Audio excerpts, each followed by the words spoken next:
Welcome to History English Stories. Today, we bring you a true story from the past.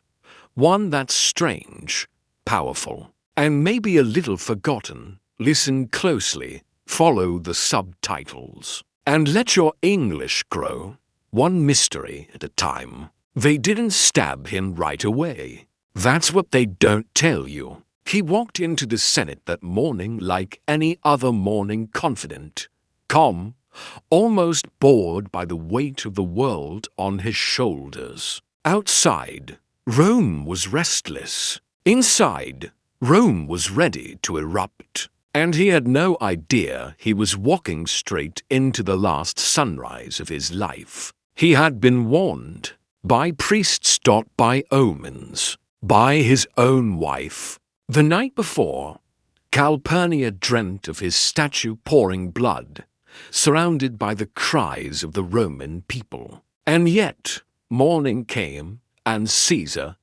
ever the rational man or perhaps too proud to be superstitious, shook off the dreams as dust. He ignored the haruspices who read the entrails of sacrificed animals and found nothing favorable. He ignored the air, thick with unease. He even ignored the soothsayer who, just weeks earlier, had warned him to beware the Ides of March. And now, it was March 15th.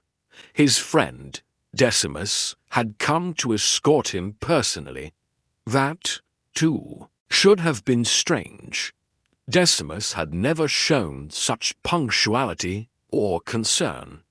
But Caesar had always trusted the wrong men too long, and distrusted the right ones too late. He mounted the litter and let the slaves carry him across the city, past the people, past the whispers. Some cheered, others watched in silence. They arrived at the theatre of Pompey, where the Senate was meeting temporarily. The Curia Julia, the official Senate house, was being renovated. Irony hung in the air. Caesar, the man who had crushed Pompey, was now stepping into a chamber built in his rival's name, surrounded by men who claimed to love the Republic, but loved their own legacies more. Inside, they rose to greet him. Brutus was there, Cassius, Decimus, Casca, Cinna, Trebonius, even Metellus Cimber. Familiar faces, friendly smiles, faces that had dined with him, laughed with him, sworn loyalty to him. One by one, they closed the circle. Not quickly, carefully, like actors moving into position before the first cue. Caesar took his seat on the ivory chair placed for him. He may have expected debate. He may have expected flattery, but not what came next. Metellus approached, asking for his brother's pardon and appeal. Caesar had already denied days before, as expected. Caesar refused again, but Metellus didn't retreat. He lingered, distracted him, and then, from behind, Casca struck. It was not a fatal blow. It was clumsy. It startled more than it hurt, but it was enough. Enough to shatter the room into chaos. Enough to draw the first blood. Caesar stood, stunned. He turned. Casca, then another. Then another. Blades, from everywhere. Confusion. Shouting. His toga torn. Red spreading across white. But it was not the stabs that hurt most. It was the faces. The men he had raised. The friends he had pardoned. The allies he had trusted. And then he saw Brutus. His Brutus. The man he considered a son.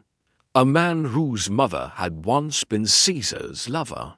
A man who owed him everything, and yet now stood with cold eyes, blade in hand. Some said Caesar's face went pale not from pain, but disbelief. Some said he stopped resisting. Some said he simply whispered, "Kai Su, Tenin, you too, my child." Others say it was simpler, "Et tu, brute."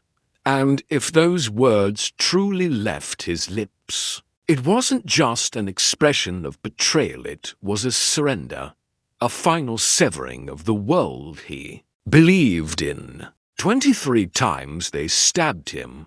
Some say only 1 or 2 wounds were truly fatal. The others were frenzied, confused. But no one helped him. No one screamed.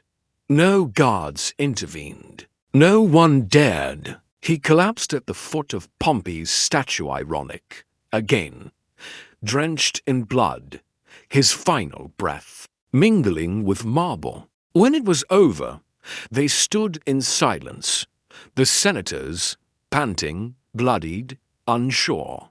The room was heavy with something they hadn't expected. Not relief, but dread. They had removed the man, but in doing so, they had unchained something far worse. Outside, Rome was waiting. And in the distance, thunder cracked. They thought the people would cheer. That was their first mistake. The conspirators believed they were saving the Republic, that by striking down a tyrant, they would be hailed as heroes, that the Senate would resume its rightful power, and that Rome would return to the order of the old days. But the Republic they loved was already a corpse, and the man they murdered had filled it with the illusion of breath. Without him, there was only rot. When word of Caesar's death reached the streets, silence fell like a curtain, then fear, then rage. Not from soldiers or senators, but from the people. The same crowd that once feared Caesar's rise now feared his absence more. Because for all his ambition, he had given them bread, he had given them games, he had promised a future they could believe in, or at least distract themselves with. And now he was gone, killed not by enemies, but by those who sat beside him. The body remained where it fell, untouched for hours. No one dared to move it. Even the assassins fled the scene, some hiding in their homes, others walking openly through the forum as if they had done something noble. Cicero praised them. So did a few old senators, but the people did not. Whispers spread. A crowd began to gather near the forum, not shouting, watching, waiting. Mark Antony, Caesar's loyal general and closest ally, moved fast. He did not fight. He did not accuse.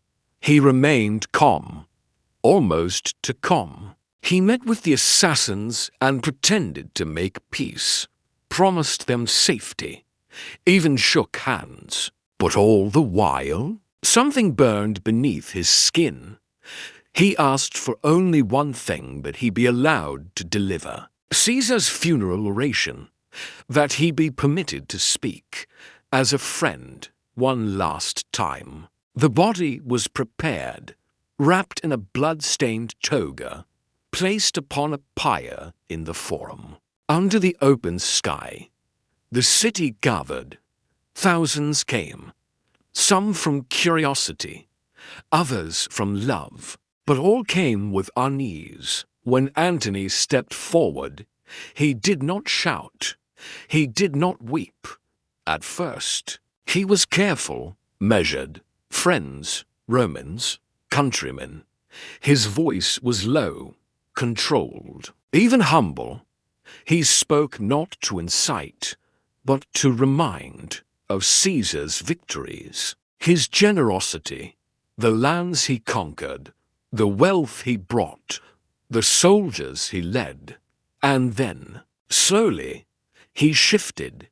He spoke of Caesar's will, a document no one had yet seen, and in it, He claimed Caesar had left his gardens to the public, had given money to every citizen, had thought not of himself, but of Rome. The crowd stirred. Some gasped, others frowned. And then Antony revealed the cloak Caesar's toga, torn and bloodied, showing where each dagger had struck. He held it high, named the wounds, named the men who had made them. The forum erupted, not in applause but in fury. Cries of betrayal, cries for vengeance. Some wept, others screamed. The fire meant to consume the body began to consume the city. The crowd set torches to the pyre themselves, flames rising higher than the temple roofs. A few even threw furniture, broken chairs, anything that would burn hotter. Then came the riots. Homes of the conspirators were attacked, statues defaced. Brutus and Cassius, once proud names, became curses whispered in alleyways. Rome, which had trembled at Caesar's power, now trembled at his absence. The conspirators, seeing the wave turning, fled. Some escaped to the east, hoping to raise armies. Others hid in villas, guarded by mercenaries. But Antony remained, calm, calculating, grieving. Yes, but never helpless. He knew exactly what he was doing. In the days that followed, Caesar's will was officially read. Every Roman citizen was to receive 300 sesterces. His private gardens along the Tiber were to become public parks. He had named Octavius, his teenage grandnephew, as his heir. Few had heard of the boy. Fewer still took him seriously. But that would change. For now, all eyes were on Antony. He positioned himself as the voice of justice, the avenger. The man who would ensure Caesar's death was not the end but the beginning. The Senate, terrified of civil war, tried to appease both sides. They offered amnesty to the assassins, yet praised Caesar as a god. They allowed Antony to keep his command, but hoped he would not march. They hoped for peace, but peace was no longer an option. Rome had seen a man murdered in daylight, a god brought down by mortals. And now, blood demanded blood. The Republic was cracking not from outside forces but from within. And in the shadows, far from the forum, a young man read his great-uncle's will with trembling hands. He was not a soldier, not a politician, not yet. But in that moment, Octavius Caesar swore something silently to no one but himself, that the men who had spilled Caesar's blood would answer for it, that Rome would not return to the past, that it would become something new, something terrible, something eternal. He had no army, no title, no experience in war. Just a name and the blood of Caesar in his veins. Gaius Octavius was only 18 when he arrived in Rome after the Ides of March, small in stature, thin from illness, and still smelling faintly of Greek tutors and boyhood. No one expected much from him. The Senate barely acknowledged him. Mark Antony called him the boy. And even that was generous. But the boy did not waver. He had received Caesar's will, and with it, Caesar's fortune. More than gold it was legitimacy, and with it came the burden of vengeance. He quietly accepted his inheritance and took a new name, Gaius Julius Caesar Octavianus. From that moment forward, he was not merely a nephew. He was a son by law, and by purpose. Rome would learn it soon enough. Antony underestimated him. So did everyone else. But Octavian was no ordinary boy. He moved through the city not with noise, but with precision. He paid Caesar's promised inheritance to the people every last sesterce, though it nearly bankrupted him. The crowd loved him for it. Veterans of Caesar's legions, many still loyal in memory, began to drift toward him. He did not raise his voice.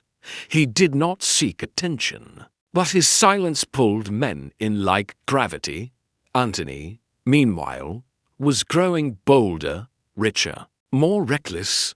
He took Caesar's documents and kept them close, refusing to share power. He made speeches in the Forum, comparing himself to the dead dictator, hoping to wear the same myth.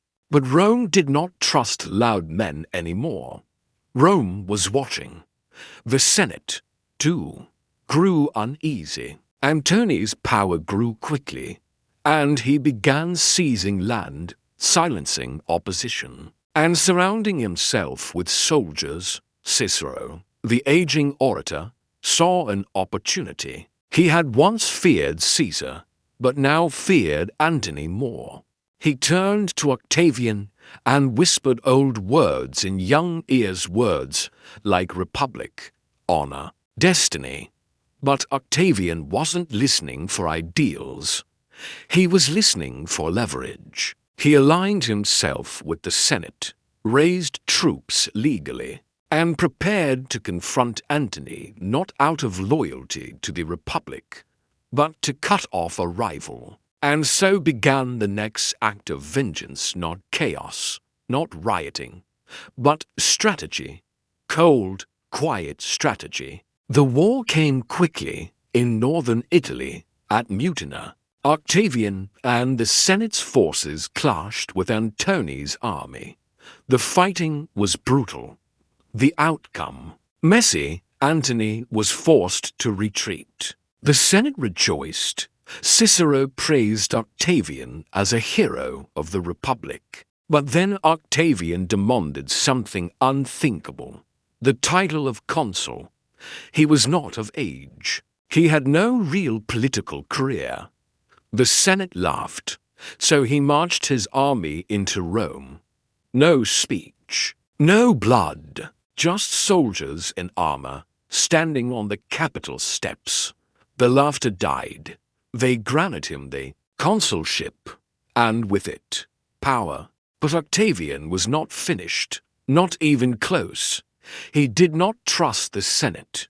He did not trust Antony. But he understood both, and he understood that to truly avenge Caesar, he would need the man who had once stood beside him. So, in an act that stunned the city, he offered Antony peace, together with Marcus Lepidus. They formed a pact, the Second Triumvirate, 3 men, legally empowered to rule Rome with near absolute authority. But this was no alliance of trust. It was a pact of necessity, a pact bound by vengeance. Their first act was not governance. It was purge. The names were written on tablets. Cicero was first. The orator who had once whispered into Octavian's ears now ran from city to city, hiding in villas, begging old allies. But it was no use. Soldiers found him near the sea. He did not resist. They cut off his hands, then his head. Those same hands that wrote against tyranny now nailed to the rostra, the speaker's platform in the Forum. As a warning, a republic, indeed. And then the names kept coming. Senators, rivals, anyone who had sided with the conspirators. Hundreds died. Blood ran through the marble streets. It was no longer about justice. It was a reckoning, a purging of memory. Rome was being remade not through laws, but through fear.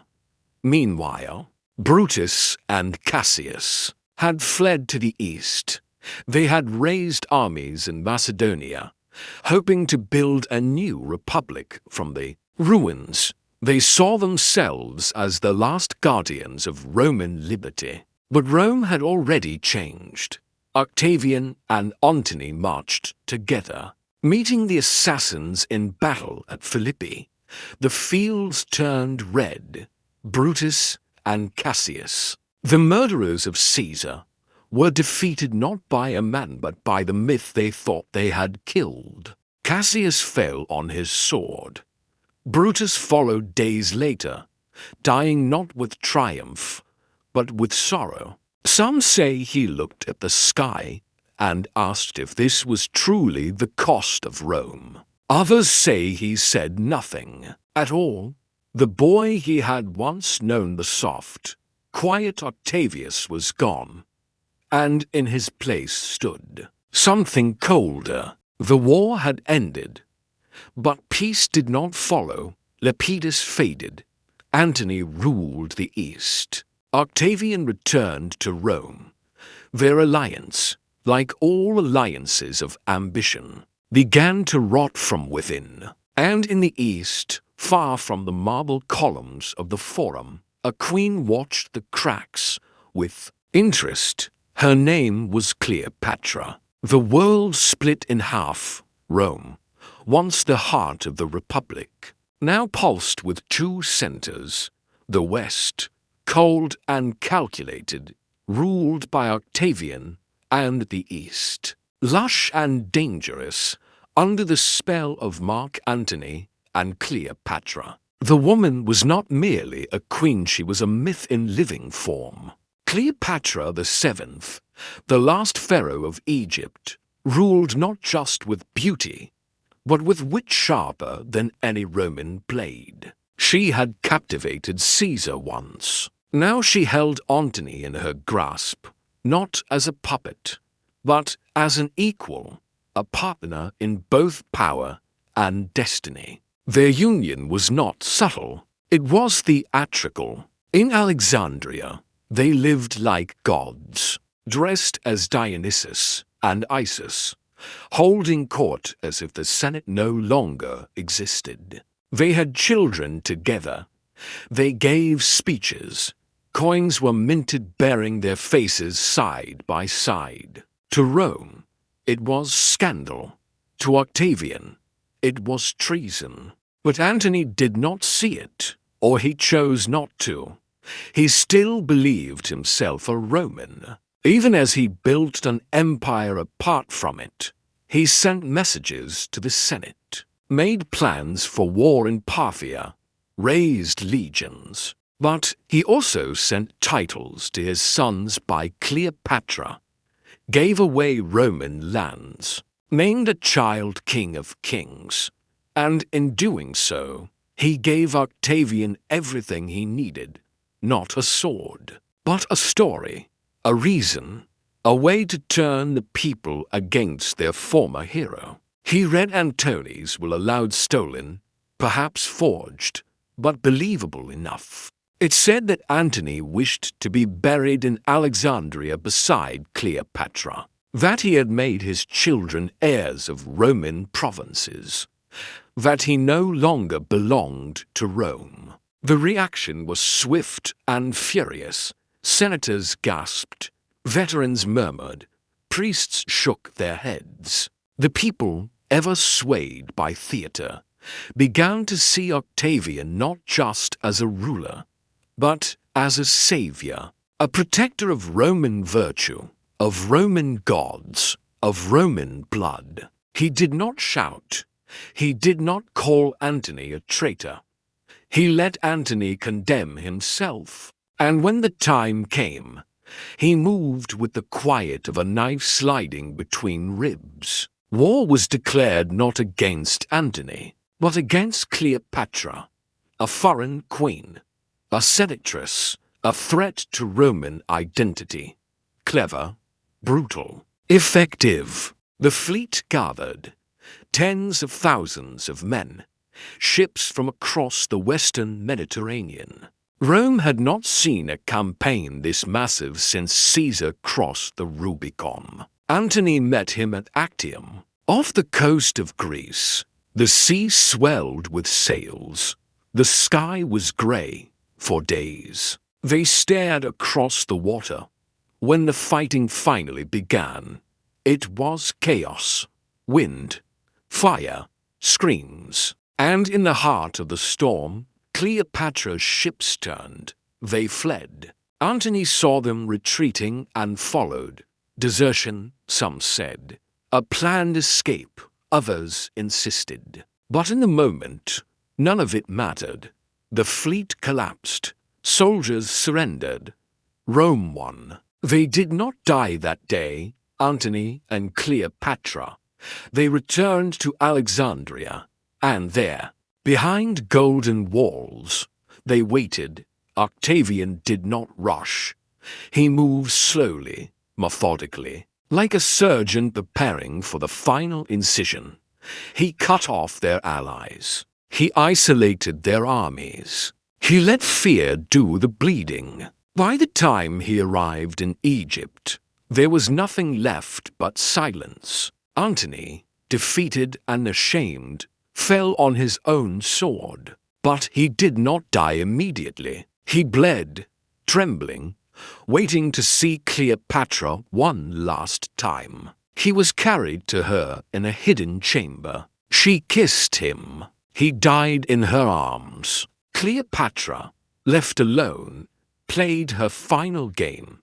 She tried to negotiate with Octavian, tried to seduce him, some say. But Octavian was not Caesar. He did not seek pleasure. He sought control. He offered her life, but only as a trophy, a chained queen in a Roman parade. And that she could not bear. She retreated to her tomb, robed in her finest garments, and prepared for death. Some say she let an ass bite her breast. Others say it was poison hidden in a hairpin. The truth is lost. Swallowed in the myths she helped create. But when Octavian entered her chambers, she was already gone, silent, beautiful, wrapped in linen, the end of a dynasty older than Rome itself. Octavian stood in the tomb and said nothing. Around him, the empire breathed in. The East was his. Egypt fell. The gold of the Nile flowed into Rome. The temples of Isis were silent. And the Republic, the last fragile illusion of it shattered entirely. There would be no more consuls, no more rotating power, no more balance, just one man, one name, and one future. The Senate would offer him many titles, consul, imperator, princeps, but he would choose one himself, Augustus, the exalted one, not a king, not in name, but in everything else. He would rule longer than any Caesar before him. He would remake Rome in marble. He would leave behind not a memory, but a system. And in every corner of the world Rome touched, his shadow would stretch. But beneath the glory, beneath the coins and arches and triumphs, there remained one final whisper, one that only he ever heard. Et tu, Brute. Not a question, not any more. They buried him in the Forum, not in some quiet hill outside the city, not among the dead in a noble tomb, but right in the heart of Rome, beneath the open sky, where senators walked, where merchants haggled, where crowds once gathered to hear his words. A pyre first, then ashes, then a shrine. It was not what he would have wanted, but perhaps it was what the city needed a place to return to remember, or to forget. Years passed, then decades. The city changed. Stone replaced brick. Temples grew higher. The Republic faded not with war, but with silence. The word Senate still existed. So did consul. but they meant nothing. Augustus ruled with the softness of inevitability. No blood, no threats, just order. And beneath that order, a story, the story of Caesar, rewritten, repolished, reclaimed, in statues. He was a god, in poems, a martyr, in memory, untouchable. The man they once feared now stood above them, carved in marble, wrapped in laurel. But what did he truly leave behind? A legacy of peace, or of ambition, a warning, or an invitation? The historians argued. Livy praised him. Tacitus questioned him. Suetonius told stories that blurred myth and truth. Was he a tyrant, or the savior of Rome? Was the Republic dying when he arrived, or did he kill it? None could say for certain. Even the men who had stood closest to him could not agree. Brutus died believing he had done the right thing, that the dagger had struck for liberty. Yet liberty did not return. Cassius died cursing the stars. Cicero, once Rome's voice, died with his tongue silenced and his hands nailed to wood. Only Augustus lived long enough to reshape the story, and reshape it he did. He erased names, rewrote victories, burned letters, honored enemies he had defeated so long as they stayed dead. Caesar's name became more than a man. It became a title. Generations of emperors would call themselves Caesar, never knowing the man behind the myth, never asking what his last words truly meant, because no one really knows what Caesar said, not with certainty. The ancient sources differ. Suetonius claimed he said nothing, just pulled his toga over his face. Plutarch said he looked at Brutus and spoke Greek. You too, my child, Shakespeare, centuries later, would give him the words the world remembers. Et tu, Brute. Then fall, Caesar. But did he say it? Or did we invent it because we needed him to say something? Because silence was too much to bear. Perhaps there were no words. Perhaps there was only breath. The gasp of a man who realized too late that the state he tried to control was never his. That trust, once broken, leaves nothing behind. That power is not taken by force, but by theater. And perhaps that was the final lesson he gave, not in command, but in death. Today, tourists walk past the ruins of the Curia of Pompeii. They toss coins into fountains. They take photos of the stones that once drank his blood. Some kneel before the altar where he was cremated, unaware that their footsteps echo over the very place where daggers once glinted in torchlight. His name lives on in books, in plays, in whispers, but his voice is gone, and what remains is only the shape of absence. A man dies, an empire begins, and somewhere between those two truths, a question lingers unanswered. If Caesar had lived one more day, would Rome have survived him? Or did it, perhaps, survive because he did not? Every story leaves behind a clue, not just about the past, but about language, too. If you enjoyed this journey through time, don't forget to like, share, and subscribe for more stories told in clear English with subtitles. Thank you, and until next time, keep wondering.